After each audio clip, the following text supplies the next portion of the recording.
Good morning and welcome to Jasiri. It's Monday and we've got a new week, new stories, fresh perspectives, and the same queens kicking off the week with purpose, passion, and a focus on the future. Now with the 2027 elections on the horizon, one question is becoming louder.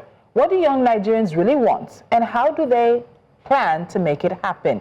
Today, we're talking about setting the youth agenda, not just reacting to politics, but actively shaping it. From education and employment to governance and accountability, it's time to stop waiting for change and start designing it. The countdown to 2027 has begun, and the youth are not just the future, they are the now. But first, ladies, how was the weekend?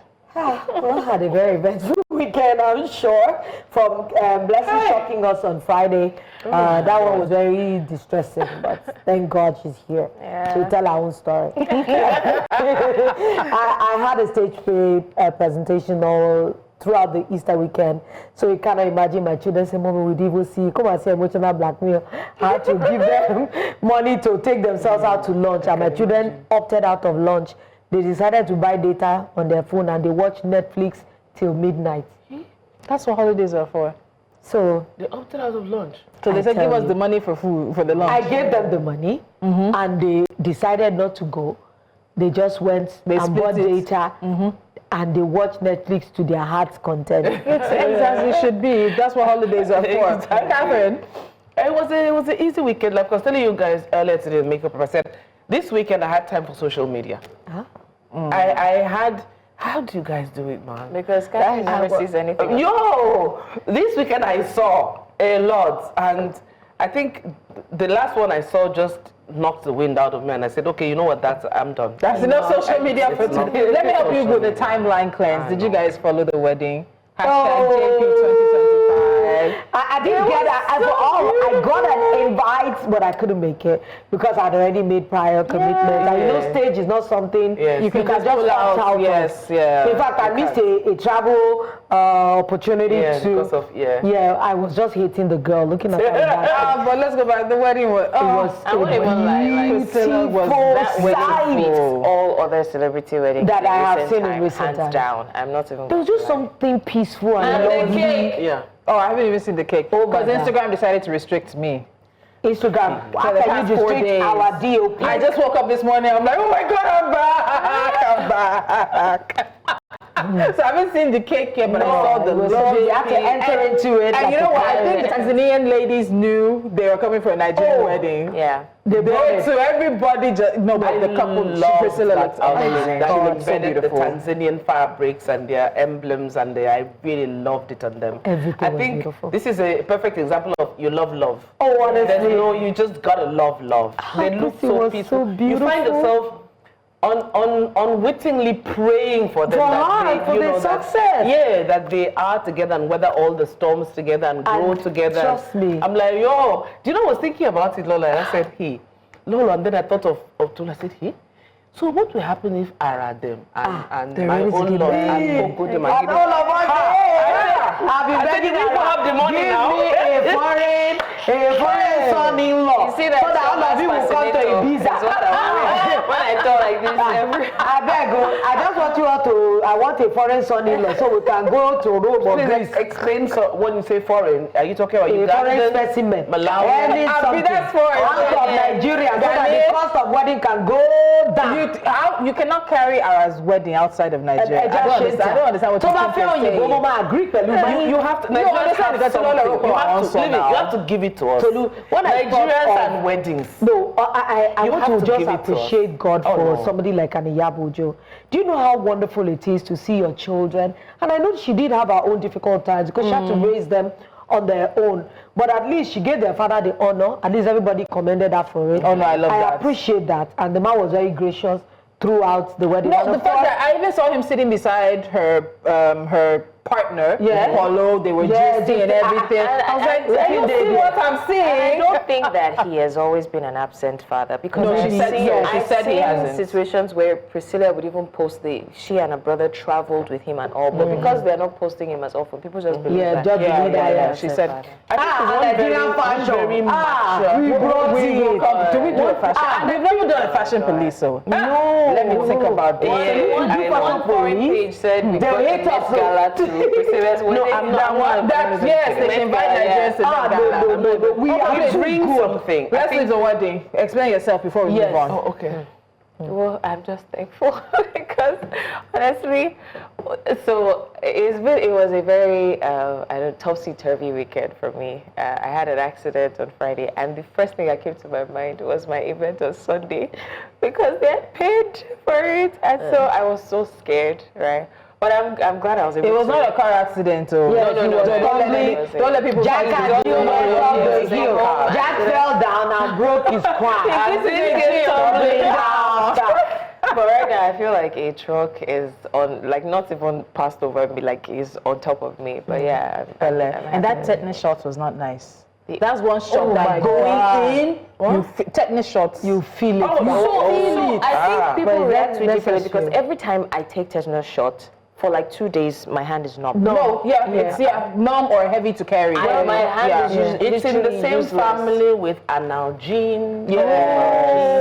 Yes. Your feelings going in. It's like the syringe is growing inside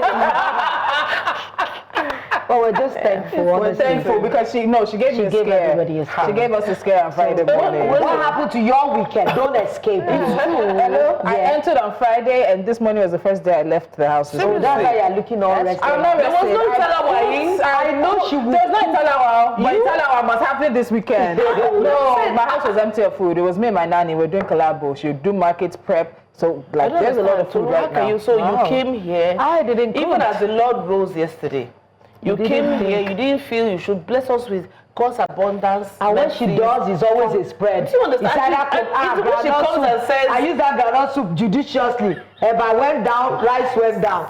It was delicious. I think other people's food Can you is imagine so how she sweet. carelessly came and said, oh, you know, she was prepping, when I was prepping, I was... I even hate Tolu so much. She will even show you on IG. I made gravy, from gravy to small chicken. restricted her account. Good for her. It's alright. That suffered throughout the So you weekend. can't come in here like that. It's true, actually, if they're not restricting my account, you would have suffered. Oh, she would have made us see every cooking So process. what did you make? I made So kill us. stew. What did you now make? Okay, for real, I made spaghetti bolognese for Correspondent. She doesn't like Nigerian jollof spaghetti, so we always have to alternate between her and her daddy. I made buka stew with so beef. And you are still... Then there's ogbono as well. Then yesterday to crown it, that mango, I now made mango strawberry smoothie. I just finished the last one this morning at my desk. Producer, so Tolu is leaving the show now. He has to go back home to come back. Anyway, We need to get serious. we need to get serious. Ladies, we have serious news. Yeah, I have a news to break. Hello? Let me buy cooking. I will put the two of you in a corner or separate. What they used to do is I'll separate the two of you. Let's focus. We have It will shock you that we'll go behind the... Tolu, this is what always happens when you cook. news. Okay. But anyway, the news coming to us now is not something it's the passing of someone very important. So news coming in about an hour ago is that the leader of the Roman Catholic Church, Pope Francis, has passed away at 88. The Vatican announced his passing just before 9 a.m. our time. The Pope's death comes after not fewer than 24 hours after he made an appearance at the Vatican St. Peter's Square for Easter Sunday. He came out in a wheelchair and waved from the balcony of St. Peter's Basilica to the cheering crowd and said, "Dear brothers and sisters, Happy Easter." His traditional Easter address and blessing was read by an aide while he sat watching. Following the blessing, he was driven out of the square. As he passed through the crowds, the procession paused a number of times as babies were brought over to him to bless. It's always a beautiful sight when the Pope, does this Easter procession. Yeah. Our hearts Go out. We commemorate. No, we condone. We condone. We commiserate. The blessings read, please. It's a English want to keep it. The symbol. Now, Francis became Pope in 2013 following the unexpected resignation of his predecessor, Pope Benedict number what? 16. 16. A former Jesuit, Francis was known as a liberal reformer, making headlines across the globe by permitting the blessing of same-sex couples and promoting global action on climate change. Now, Pope Francis had been hospitalized at Rome's Gemelli Hospital since February the 14th for a respiratory tract infection, which he had been fighting since earlier in the month, and that's, of course, February. Now, the infection worsened and developed into pneumonia in both of his lungs. Off and on, we're here. He was getting better. He had gone home, and only this morning hearing that the Pope has now passed. Now, joining us is News Central's international correspondent, Afua Hagan. Afua, good morning to you. Good morning. It's sad to see you under these circumstances, but in a way, many people had anticipated between now and the time that the Pope had been in the hospital that this news would come out. So what can you briefly tell us quickly about what's happening right now in the Vatican? Yes, absolutely. Very sad circumstances indeed. The death of Pope Francis at 88. Now, he had been released from Rome's Gemelli Hospital a few weeks ago. He was under doctor's orders to take it easy, but Pope Francis, being the man that he was, didn't follow those orders, and he was seen talking to the faithful, among the faithful, addressing the crowds, well, being in front of the crowds, touching babies and things like that, but not necessarily talking too much in public. He'd also had those meetings with King Charles and Queen Camilla, as well as Vice President of the United States, J.D. Vance, yesterday. J.D. Vance saying this morning that during that meeting, it was obvious that the Pope wasn't well. His reaction saying he was happy to see the Pope on Easter Sunday, though he was obviously very ill. And I think such a poetic ending for this particular Pope Francis, who very much seen a man of the people, who upon his release from hospital was amongst the people, was meeting people, was back out amongst that faithful before his passing just after Easter Sunday this morning at 7:35 a.m. Now, we don't have too many details just yet on his passing, where he passed. We just have that statement from the Carmelengos saying that at 7:35 this morning, the Bishop of Rome, Francis, returned to the house of the Father. His whole life was dedicated to the service of the Lord and his church. He went on to say he taught us to live the values of the gospel with fidelity, courage, and universal love, especially in favor of the poorest and the marginalized. Wow. There seems to be a little bit of controversy just yesterday or the day before when he was expected to meet U.S. Vice President J.D. Vance, and he actually, I believe, was an aide or so that may have met the U.S. Vice President. And so that seemed to have, I don't know if we would say ruffled the U.S. Trump administration's feathers or not. How did that all play out, Afua? Yes, there was a lot of rumours, especially online yesterday, that the Pope refused to meet J.D. Vance. From what we are told, that's factually incorrect. And in fact, J.D. Vance did meet with the Pope. But we know that Pope Francis was very critical has been critical of some stances that Trump has taken in the past, especially when it comes to Gaza, especially when it comes to the plight of Palestinians. He has been praying for all people, praying for wars across the world to end. I think perhaps that's where that controversy came from, but it has been confirmed that J.D. Vance did, in fact, meet with Pope Francis yesterday on Easter Sunday. And like I said, those final days of his life since his release from hospital was about being amongst the people, making these appearances. He went to a prison in Rome on Thursday. He made a visit to St. Peter's Basilica on Saturday evening as well. On Sunday, he offered blessings to the city of Rome and to the world while an aide read his address. You know, it was all about Pope Francis being out amongst the people. That's where he felt most comfortable, as you can see from these pictures here. People so enthusiastic to see him. This Pope that was seen as quite forward-thinking in the Catholic Church. Wow. Okay. Go ahead. I was going to ask, I know that this is a very, it's a very sad moment across the world. I'm sure goodwill messages are beginning to pour out from all across the world. How has, everyone who has heard of his passing, what has been the response so far worldwide? You're absolutely right. Lots of outpouring of grief from various world leaders at the moment. French President Emmanuel Macron has paid tribute to Pope Francis, saying from Buenos Aires to Rome, Pope Francis wanted the church to bring joy and hope to the poorest, to unite people with one another and with nature. May his hope be resurrected unceasingly beyond him. Germany's Chancellor-in-Waiting Friedrich Merz said the death of Pope Francis fills me with great sadness. Francis will be remembered for his tireless commitment to the weakest members of society. The Indian Prime Minister Narendra Modi said he was deeply pained by the passing of the Pope. He went on to say, in this hour of grief and remembrance, my heartfelt condolences to the global Catholic community. The European Commission President Ursula von der Leyen sent a message of condolence as well, saying on X, the social media platform, saying that the Pope inspired millions far beyond the Catholic Church with his humility and love so pure for the less fortunate. We can expect to see more of those messages pouring in from world leaders across the day. Remember, it's Easter Monday, it's a public holiday, so that might take a little bit longer than we're used to in the past. And of course, lots of everyday people, lots of the faithful, lots of Catholics across the world expressing their shock and their sadness at the loss of Pope Francis as well.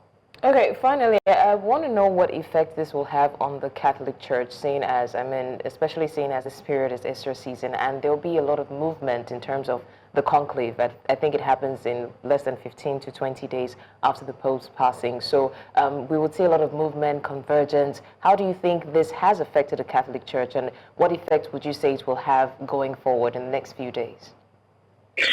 Absolutely right. There's a lot that's going to happen over the coming weeks with the funeral of the Pope, then conclave, like you mentioned, where a new Pope will be selected. There'll be lots of discussion within the Catholic Church from here on in, after we get through this initial period of mourning and sadness, because that's where lots of people will be in these coming days. The conversation now turns to what happens next. Who is going to be someone that could be a leader for the Catholic Church now? And that's the real question that a lot of people will have. The cardinals will be the ones who will decide exactly who that new Pope will be. You'll also have lots of outpouring of grief because the body of the Pope will be displayed at St. Peter's Basilica for the morning. A mass will take place each day, and mourners can line up to see the body of the Pope. And mourners lined up for miles and miles upon the death of Pope John Paul II. That was the last serving Pope to die in 2005. So we can definitely expect to see that. Now, it typically takes 2 to 3 weeks for a Pope to be chosen following the death of the predecessor. But of course, we know that can extend if the cardinals will struggle to find a suitable replacement. But in these coming days, it will be about the mourning. It will be about the Pope's body lying in state, like I said, at St. Peter's Basilica, and that chance for the faithful to line up and pay their tributes to the Catholic Church. So this will be a very, very sad time, an extended period of mourning. But then, of course, you have that great decision to be made of who will be Pope Francis' successor. Yeah. Afua, I was going to tinker on that, but nicely you landed on that. Who will be his successor? I'm looking at the politics behind the papacy, and I'm thinking, what are we looking at? Are we going to be looking at someone that is like him, Pope Francis himself, or are we looking at someone with a completely different direction of where the papacy is going? That's one. And then number two, I don't know how effective still the hold or the strength of the Pope or Rome or the Catholic Church is on the rest of the world in terms of, making sure people walk the straight and narrow. So, Afua, let me just add, because of time, I like the first question that Catherine asked is where I want us to really go. What's his legacy? He was the first Latin American Pope, and after decades of conservative leadership, Pope Francis actually tried to reset the course of the Roman Catholic Church. It didn't make him quite popular with all Roman Catholics, and he did have a bit of controversy. He talked about the blessings of the same-sex marriage, talking about climate change, and he's taken a bit of a tough stance with the Trump administration since they've come in, even on Palestine as well. So in looking at who might take up after him, are we going to see a reversal to more conservative ways, or do we see him opening the door for a more forward-thinking Roman Catholic Church? And then, of course, her second question, very quickly because of time. That's a really good question from both of you there. You know, this Pope Francis, like you said, was very forward-thinking. He was quite modern in his views and wanted the Catholic Church to be a church for all, a church for everyone. People from the LGBTQ plus community also supported the forwarding of women in the Catholic Church as well. Will we see a Pope that does the same thing? I honestly don't know. Has the Catholic Church changed very much under Pope Francis? How much influence does he have? The question of that is, what do you see every day in Catholic churches? Are we seeing more women in administration? Are we seeing more same-sex blessings? Are we seeing more people from the LGBTQ plus community being welcome in Catholic churches? I think that will be the barometer against which he is mentioned. As for his legacy, definitely one of a Pope who was forward-thinking, who wanted the Catholic Church to be a church for all and be a church for everyone. I think if we want the Catholic Church to remain strong in the way that it is, you need a Pope who's going to carry on those values, as well as dig into the more murky parts of the Catholic Church, whether it comes to politics, whether it comes to money, whether it comes to abuse cases. Someone who's going to be brave enough to say these are things that we need to sort out and we need to unpack within this holy institution. Are we going to see another Pope who's going to be brave enough to do that? That remains to be seen. Remember, it's up to the cardinals to decide who they think will be the best choice to take the Catholic Church forward in 2025 and beyond. You know, we had 20 years of a Pope who was forward-thinking and quite different. And that's something that I think we need, especially in these times, these geopolitical times that we have, is we need a Pope who's going to unify the Catholic Church, but also remember everything that's happening in this geopolitical sphere, something that Pope Francis was very good at doing. All right, Afua Hagan, thank you so much for the updates. As it is right now, this is happening now, that Pope Francis has passed away at 88, the leader and the head of the Roman Catholic Church and the leader and the head of millions of Catholics worldwide. I know that we'll continue to have updates throughout the day, so once again, thank you so much, Afua. All right. Unfortunately, we had to start the show with the sad news of the Pope's passing, but stay with News Central throughout the day as we get updates on this. And after the break, we'll be joined by human rights advocate and youth voice amplifier, Peter Akah, as we dive into what it really means to set a clear, focused youth agenda for the 2027 election. What do young Nigerians need? What should they demand? And how can they organize not just to vote, but to lead? So stay with us. Jasiri continues in a moment.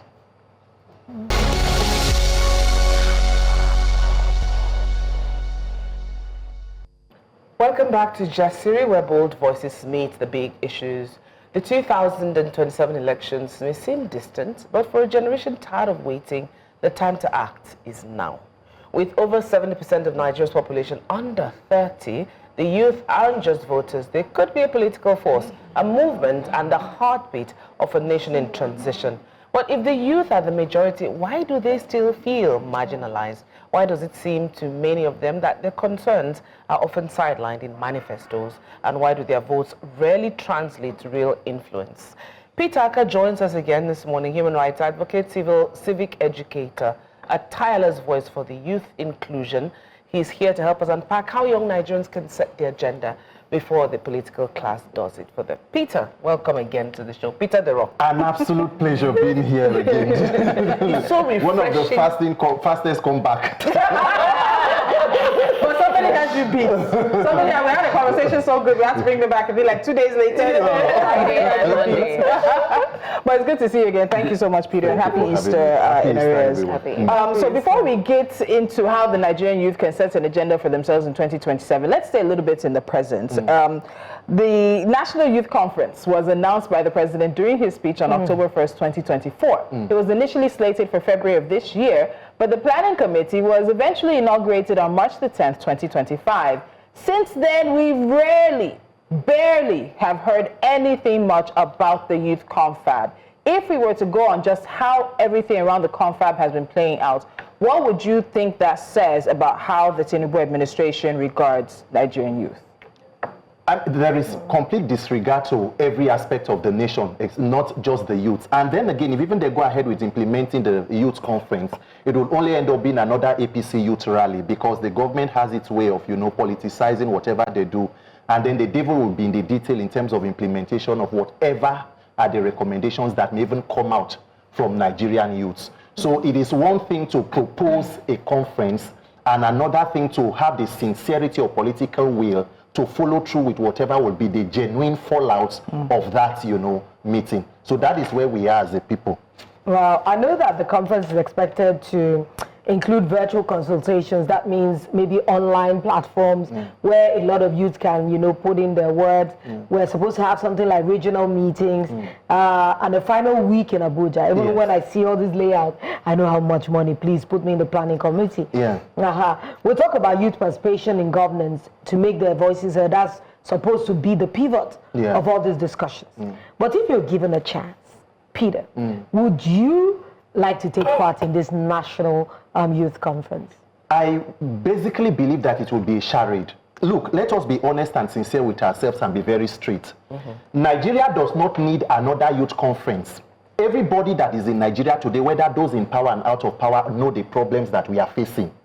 The president has certain reports that are at his disposal. There is a 2014 National Conference report that was put together by the Jonathan administration. During the Labour Congress protest last year for minimum wage increase, the president came out with the implementation of a Stephen Oronsaye report that has become the rush hour report for every Nigerian government that finds itself in a difficult position. What happened with the implementation of Oronsaye report? There is a Justice Uwe's panel on electoral reform that the federal government also has access to. What is happening with all these reforms? So what gives us the guarantee that the youth conference will become the silver bullet? Nigerian politicians are not sincere in purpose with what they are doing. And the Nigerian youth must rise above that occasion and become very strategic, because guess what? Nigerian leaders may not know how to deliver good governance, but it doesn't mean they do not know corruption. The system you seek to change has been in place for more than 60 years. Nigeria is almost an open crime scene. So you must be strategic. Gathering people for a political charade and funfair would not solve the issues. We must decide what we believe that are the solutions and then implement it, and not the other way around. Your oppressors calling you to come and sit down to discuss. I will not be part of that. Wow. But there's going to be hotel staycations. A what? There'll be staycations. Staycations. There'll be hotels. Please let's move on. So some people would say that Nigerian youth are politically aware, but they're not politically strategic, right? And I think that leads to a lot of square pegs in round hole situation, because we don't know how best to approach the situation. So how would you say that Nigerian youth can shift from being just aware to actually producing influence? I would want to say that a good number of Nigerians are aware of the issues that, bedeviled every Nigerian. The question is, what is the solution and how do we approach this solution? We have over time decided to take on this knee-jerk reaction to, protest and mass protest. Whenever something comes up, hit the streets and make a demand. But over time, we have seen that it has been proven not to be very effective, because the government will come out and tell you, okay, is it end bad governance? Don't worry, we'll release the cost of rice, we will release bags of rice to you and all of that. And then everybody goes in. And there is also a bad side, because there is protest fatigue. When you call out people for a protest and then it does not meet the target, the danger in it is that you fall short of getting that kind of mass support in a second call. That was what happened with NSAS. Now, what the call for Nigerians will be, every sector in Nigeria is in trouble. The only systems that are doing well is corruption and criminality. They have been masked. In fact, within the last 1 week, more than 150 persons have been killed in Plateau alone. And the president is still out of the country since the 2nd of April. This is the same president who criticized Jonathan and say, when it comes to security, the buck stops at the president's desk. Today, the president is missing in action when citizens are being slaughtered in the most gruesome manner. Why? Because he knows that, of course, it has no implication to his 2027 agenda. Travel through Abuja and Lagos, you will see placards of President Tinubu talking about 2027. So Nigerians will now have to decide what are our problems and what is the first step to, beginning our findings or solutions. because you can't solve all. We take on one that gives you the foundation to begin to change others. That is where the Nigerian youth conversation must be centered on at this point. But can we do that though? I mean, I hear you and saying that the call for we need to understand where we are going as a people and what to demand. And we have to be, the way you put it, we have to pick something that has a ripple effect. Yes. That will probably touch all the others, but it has to have a foundational grasp on one. And if we use that, if we hold on to that one with our dear lives, then change can begin to come. Exactly. But do you think political parties are just using the youth to catch trips? Like, look at between now and 2027. You said it. Yes. We already heard over the weekend that some governors from PDP are moving to APC and looking at the 2027 agenda. So my question will be, what do you think is the kind of pressure that we need between now and 2027 to apply to ensure that the youth, what the youth want is heard? The pressure that needs to be applied at this point will be maximum civil pressure on the National Assembly to amend the Electoral Act. And Nigerians guarantee that there should be free, fair, and credible elections in 2027. Other than that, if you look at the permutations that are going on, a few days ago, the Minister for FCT held a media conference where he boastfully said that Peter Obi cannot win. In Nigeria, it is not about the best. If you look at the trend, the arrogance of the ruling party is in the fact that they know that there is disenfranchisement of the people. You know, the democratization of disenfranchisement. Without your vote or not, we are going to come back. That is why when you have failed in the first 2 years, you are talking about a second term. So now Nigerians will go, but when you talk about electoral reforms, a lot of Nigerians are scared. And what we fail to understand is this. INEC and the National Assembly already presented a caveat, but it was very sinister. The Electoral Act provided for electronic transmission of results, but it made it optional for INEC. The simple protest Nigerian youth must do today, following this 30-day challenge, is going back to the National Assembly. That section 65 that says the presiding officer at the polling unit can transmit results in a manner chosen by INEC must be taken out and replaced with mandatory. And then any other clause that you know, if you want to get independent candidacy, because what they have done is to hijack political party registration. You cannot register a new political party. Look, Nigerian youth know what to do. They know the problems, and they are not attached to one person. You saw what they did with the obedient movement. They proved that we can be our own people. But the system failed the Nigerian youth. But even the Nigerian Hold the thought. Catherine, just hold it like this. We have to go on a quick timeout. There's more on this conversation when we come back. Setting the youth agenda for 2027. Stay with us.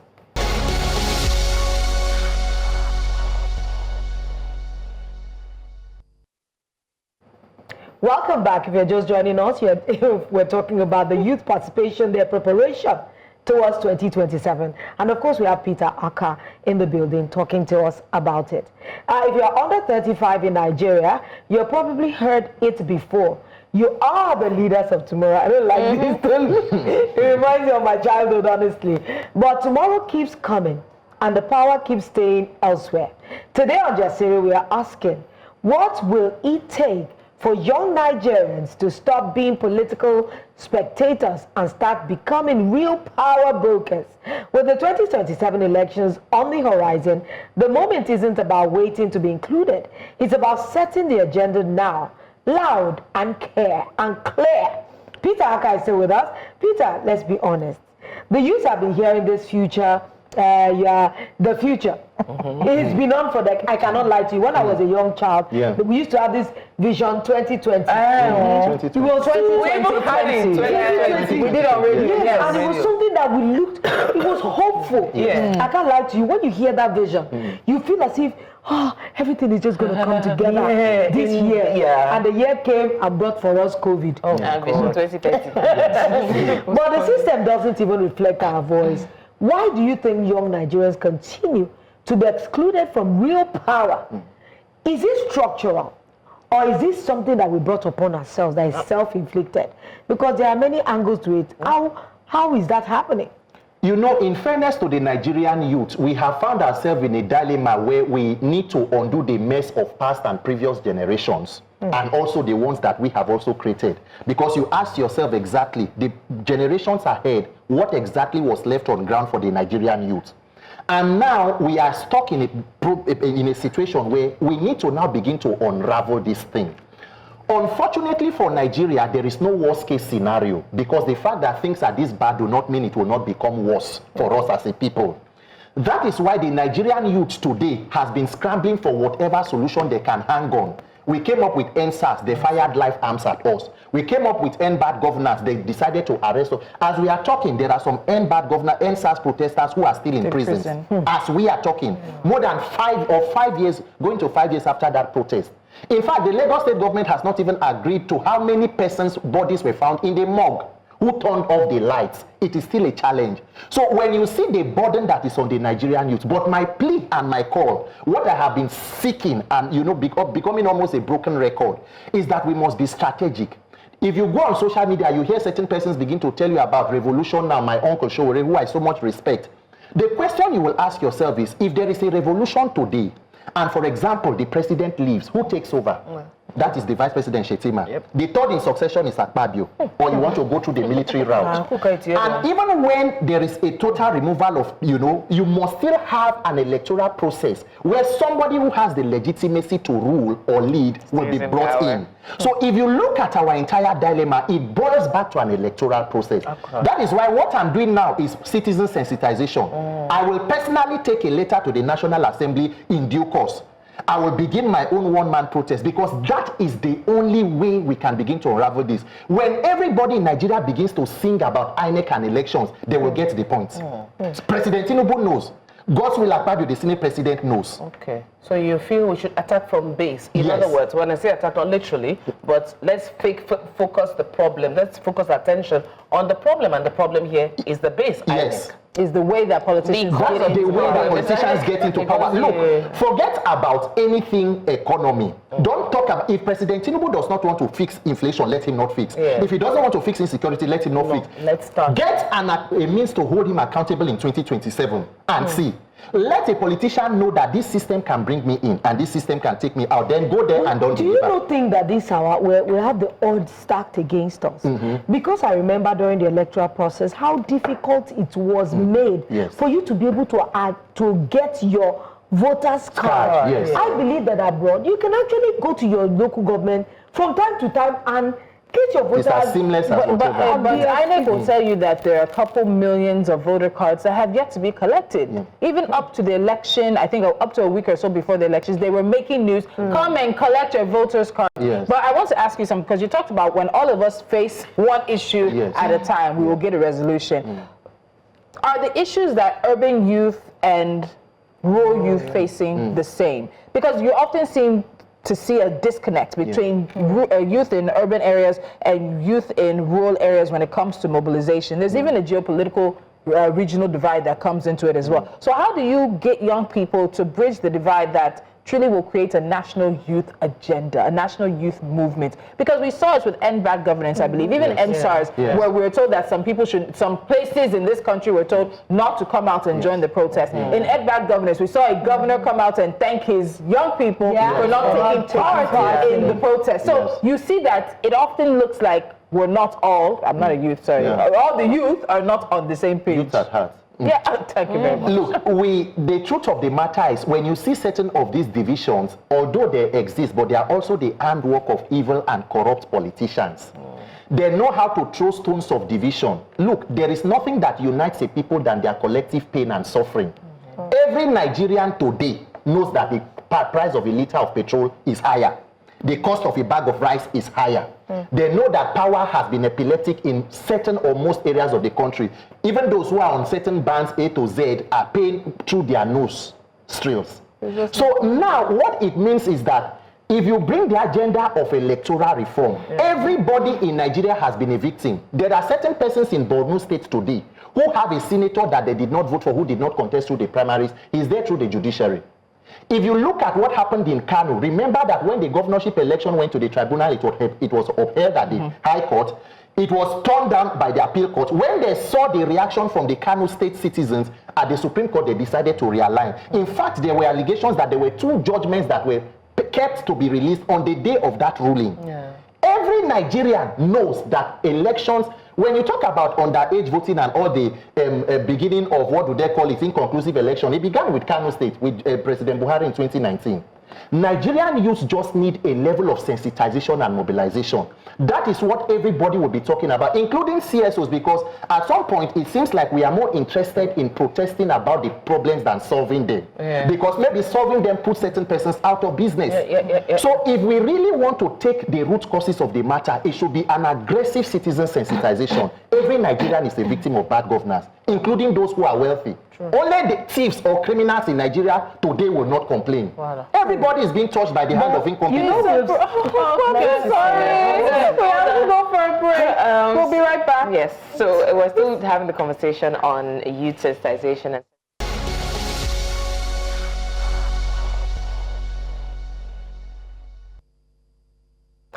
we are in the final moments of our conversation with Peter Akah on setting the youth agenda for 2027.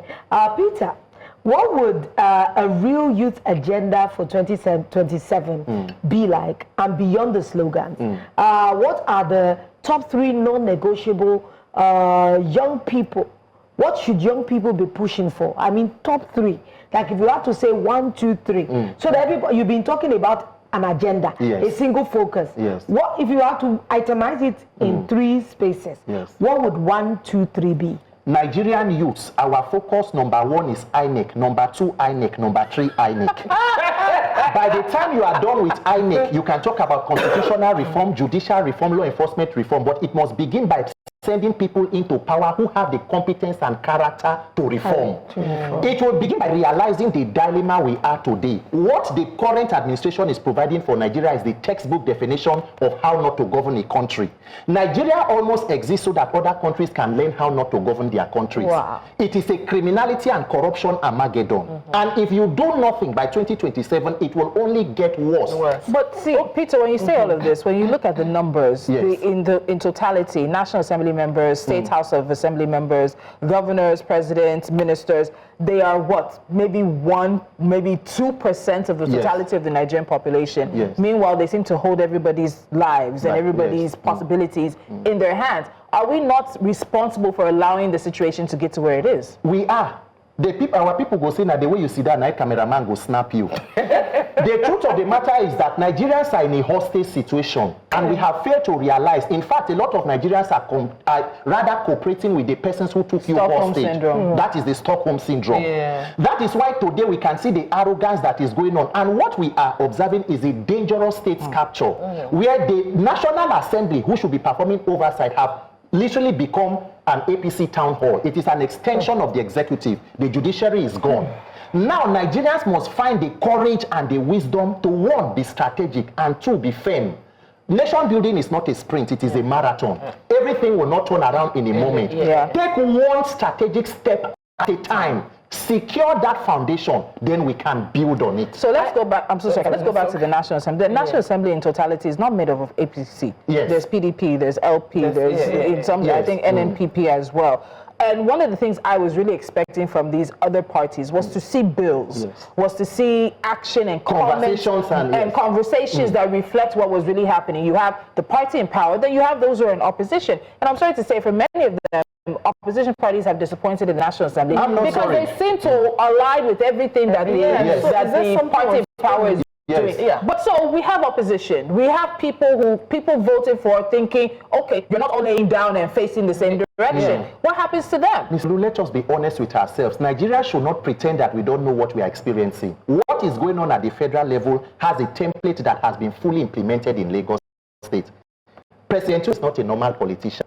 A senator stood up and told you on national TV that the National Assembly is not opposition friendly and it's not women friendly. There was a recent video where a former Senate minority leader, Senator Inaya Kotabaribe from Abia State, had to walk out of the National Assembly when the presiding officer refused another opposition lawmaker an opportunity to raise a bill. What do you think happened with Senator Natasha?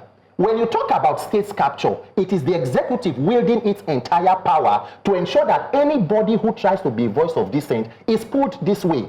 That is what is going on in the National Assembly. And if you know the enormous, and this is not trying to hold place for the opposition lawmakers, because they are a huge disappointment. If you cannot stand up and speak up for a time like this, then what do you expect from defenseless persons like us? People who are on the street with your security, with your money, you decide to be on the same bed with the persons who are oppressing Nigerians. That is why Nigerians must decide that we are tired of the entire system. In the words of the Reverend Tunde Bakari, you saw his State of the Union address. He said, what we are seeing is political banditry. It is motopark politics. Literally, that is what is going on. For Reverend Tunde Bakari to come up with such a scathing rebuke of the Tinubu presidency, Nigerian youth must decide to come together and say, enough. Okay, I would have dabbled in the... Because we have a few things to say. I know. Trust me. I would have dabbled. I would have... Tunde Bakari has also dined at the table. I mean, he's a part of them. If all of us are supposed to bring the religious institutions, okay, we can't do it on our own. The youth cannot do it on our own. Nigerians cannot do it on our own. Let's get these religious bodies to the table. Guys, can you help us?